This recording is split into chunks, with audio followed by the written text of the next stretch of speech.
Jadi Hashim dan juga Muttalib ni adik-beradik. Hashim dan Muttalib adik-beradik. Di situ bertemunya nasab Al-Imam Syafi'i rahimahullah dan juga Nabi SAW. Jadi di antara imam-imam besar, satu-satunya imam daripada keturunan Ahlul Bait adalah Al-Imam Syafi'i.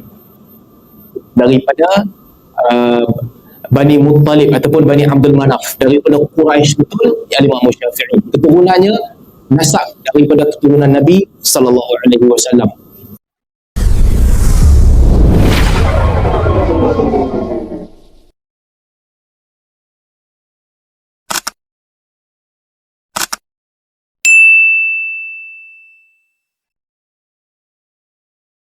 Tentang Imam Syafi'i rahimahullah. Masih Abdul Rahman bagi tajuk ni, buku saya pun diguna setelah lama tak guna. Baik. Imam Syafi'i rahimahullah, Muhammad bin Idris bin Abbas bin Uthman bin Syafi' bin As-Sa'id bin Ubaid bin Abdul Yazid bin Hisham bin Muttalib. Al-Imam Syafi'i bertemu dengan nasab Nabi SAW pada Abdul Manaf. Imam Syafi'i daripada Muttalib, Nabi SAW daripada Abdul Muttalib bin Hashim. Jadi Hashim dan juga Muttalib ni adik-beradik.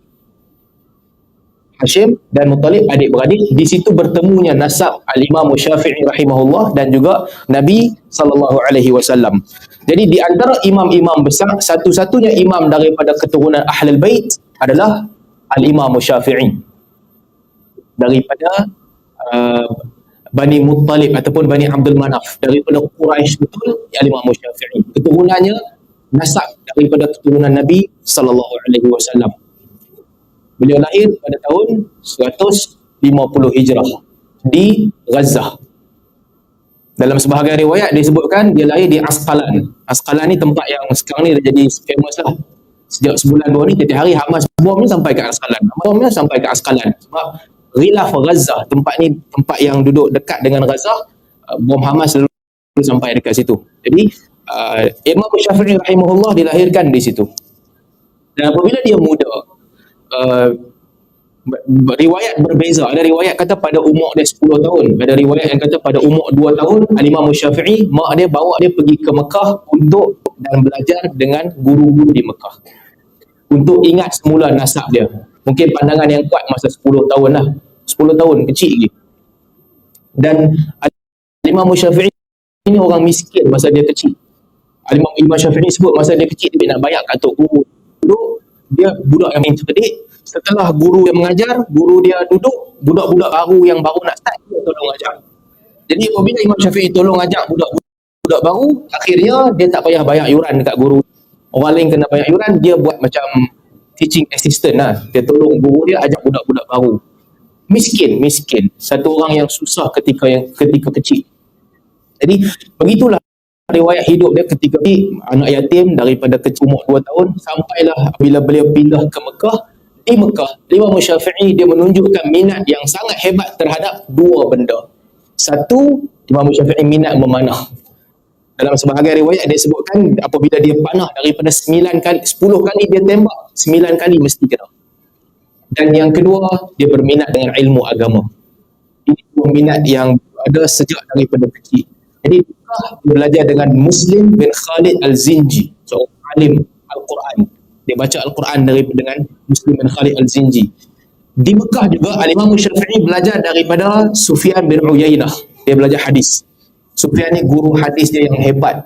Imam Syafi'i sebut, kalau tidak Sufyan dan juga Malik, maka hilanglah ilmu Hijaz. Hijaz yang kamu bangga-banggakan, Mekah dan Madinah, ilmu kamu tinggal kerana ada dua orang ni, Sufyan dan Malik. Kalau dua-dua orang ni tak ada, hilanglah ilmu Mekah dan Madinah. So di Mekah, beliau belajar dengan Sufyan bin Uyainah. Apabila dia berpindah ke Madinah, dia belajar dengan Malik bin Anas. Dua orang yang power betul-betul dalam hadis pada zaman itu. Dan keduanya Al-Imam Syafi'i belajar daripada. Beliau pergi ke Baghdad. Ketika di Baghdad, dia belajar dengan Muhammad bin Hasan, murid kepada Abu Hanifah. Jadi Imam Syafi'i ni satu orang yang dia berjalan. Beza dengan Imam Malik. Imam Malik duduk di Madinah, dia tak keluar daripada Madinah, duduk di situ je. Jadi cara pemikiran Imam Malik ni betul-betul cara orang Madinah, mufti Madinah. Dan Imam Syafi'i daripada umur 10 tahun dia pergi ke Mekah, kemudian dia pergi ke Madinah, kemudian dia pergi ke Kufah, dia pergi ke Basrah, dia pergi ke Yaman.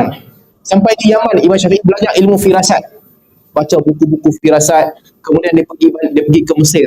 Macam-macam yang dia lalui dalam hidup dia yang menjadikan beliau orang yang hebat. Dia punya cara untuk melihat hukum hakam, nanti kita akan baca sekejap lagi, berbeza dengan imam-imam lain. Kematangan dia berfikir, gabungkan antara logik dengan dalil, dia ada kehebatan dalam bidang itu.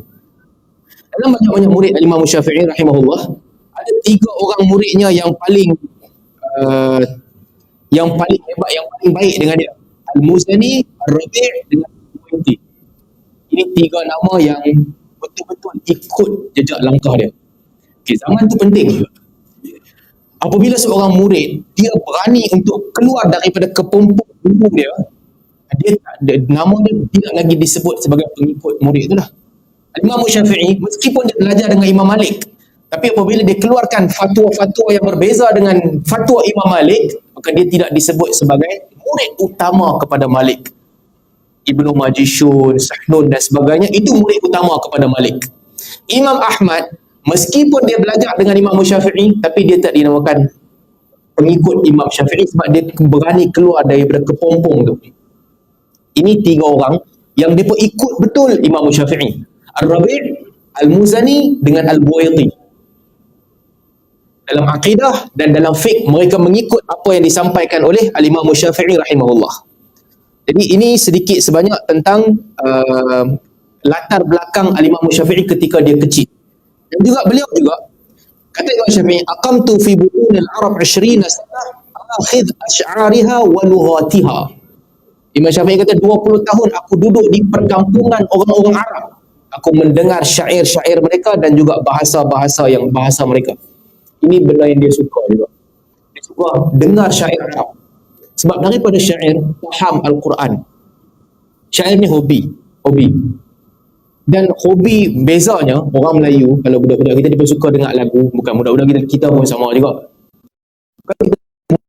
Berbanding dengan orang Arab dulu yang dengar syair kan, kita mungkin kapasiti otak kita sama.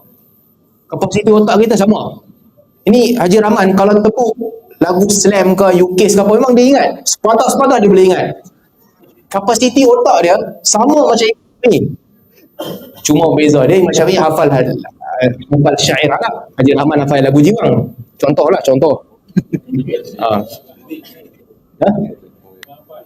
Dia tak dengar Metallica semua.